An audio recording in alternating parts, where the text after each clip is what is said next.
Pertama-tama, masukkan kacang hijau ke dalam wadah, lalu tambahkan air secukupnya. Cuci kacang hijau hingga bersih.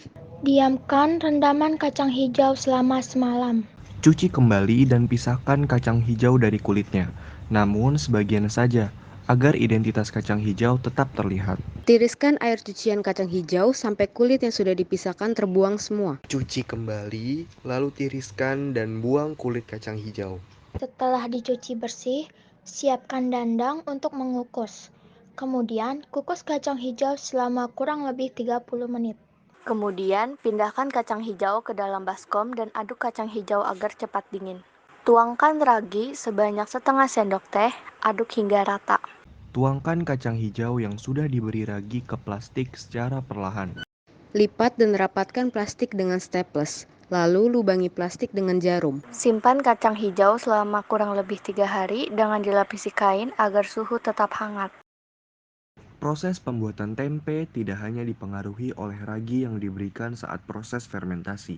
Dimulai dari tahap pencucian dan perendaman kacang hijau, sudah terjadi proses hidrasi, yaitu proses penyerapan air ke dalam biji kacang hijau, sehingga kadar air dalam kacang hijau menjadi meningkat dan membantu tumbuhnya bakteri asam laktat serta menurunkan pH kacang hijau.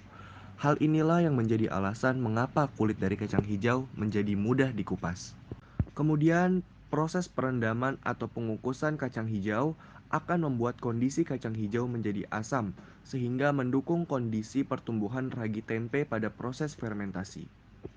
Nah, tahap terpenting dari pembuatan tempe kacang hijau adalah tahap fermentasi tempe, yaitu dengan menggunakan ragi Rhizopus oryzae yang dapat ditemukan secara komersil dalam bentuk bubuk. Pada proses inilah terjadi reaksi C6H12O6 menjadi 2C2H5OH ditambah 2CO2 ditambah 2 ATP yang dengan penjabarannya gula bentuk glukosa, fruktosa, sukrosa menjadi alkohol atau etanol ditambah karbon dioksida ditambah energi ATP. Fermentasi tempe ini akan menurunkan kadar asam fitat dari kacang hijau sebelum fermentasi melalui peran ragi tempe.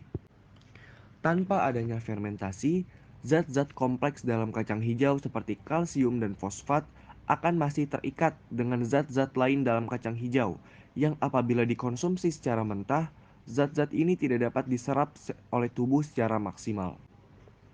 Karena itulah, proses penguraian atau fermentasi tempe ini memudahkan penguraian senyawa-senyawa kompleks menjadi senyawa sederhana yang dapat diserap atau diolah oleh tubuh secara maksimal.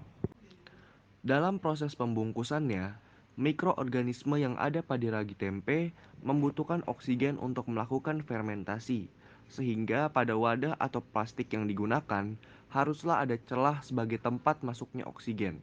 Hal inilah yang juga menjadi alasan mengapa tempe tergolong ke dalam fermentasi aerob karena membutuhkan oksigen pada proses fermentasinya.